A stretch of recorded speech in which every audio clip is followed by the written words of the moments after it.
basically how you manage and invest your time would be number 3. Number 4, I would say how you leverage your top 5 to 20% of your clients. Okay, so how do you go about spending, how do you go about working with your best clients? Okay. And most people, it's sort of like the squeaky wheel gets the oil. They spend more time on the unhappy clients and the jerks that sort of don't want to pay their bills than they do with the happy-come-lucky clients that refer, pay first, and basically patronize happily. Okay, they're not not a good process to follow. So again, how do you go about leveraging your top 5 to 20% of your clients?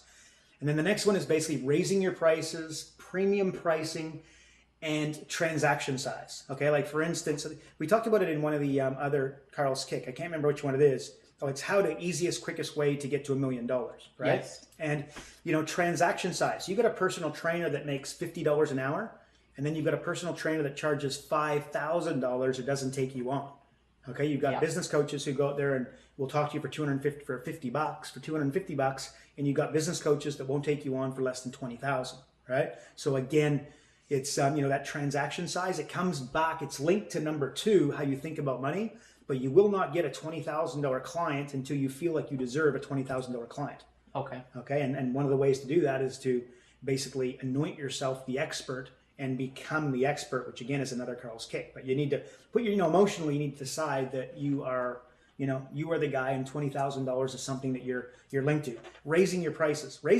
If you think you're going to raise your prices and then everybody's going to run away and not do business with you, you're kidding yourself, okay? What's actually going to happen is you raise your prices, and the people that will take off will actually be the 20% of your clients that cause you the most headaches, okay? So now you can spend your time with the happy clients, right? So again, not an effective use of your time. So anyway, so raising your prices, something you need to think about. Premium pricing, sometimes it's sort of like the name of your company. If you're, say, John's 2-for-1 pizza, okay, you got a pretty good sense as to how much he's charging, correct? Okay, well, if I'm Jamie's gourmet pizza, okay, you see how there's price desensitivity built into my name? Okay, like gourmet, you don't phone gourmet pizza and expect to get, 3 for 1, correct? Okay, well, there's price desensitivity there. So create premium pricing, but if you call yourself Discount Mortgage and then you want to, implement premium pricing, you're going to struggle. Right? And then if I look at your brochure and it's a dog's breakfast and it was done by your uncle's brother's sister's dog because he did a brochure one time instead of going to an expert like yourself and getting some professional stuff done, you're not going to get into the frame. You're not going to be able to get to premium pricing. So there's some dots to connect, but basically raising your prices, need to charge more. Premium pricing, you are qualified to be the top. That Matt Sundin somehow signed $7 million to play one season of hockey when his buddy's playing for $350,000. Right? There's a mindset there. Don't worry about that. And then transaction size. And the first time you do business with somebody, you've got an excellent opportunity to take a large transaction.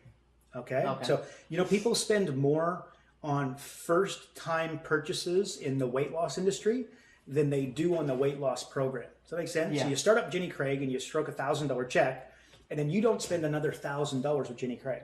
Okay. Right? Does that make sense? You spend more that first time pricing. So create a starter pack. Just create a beginner package.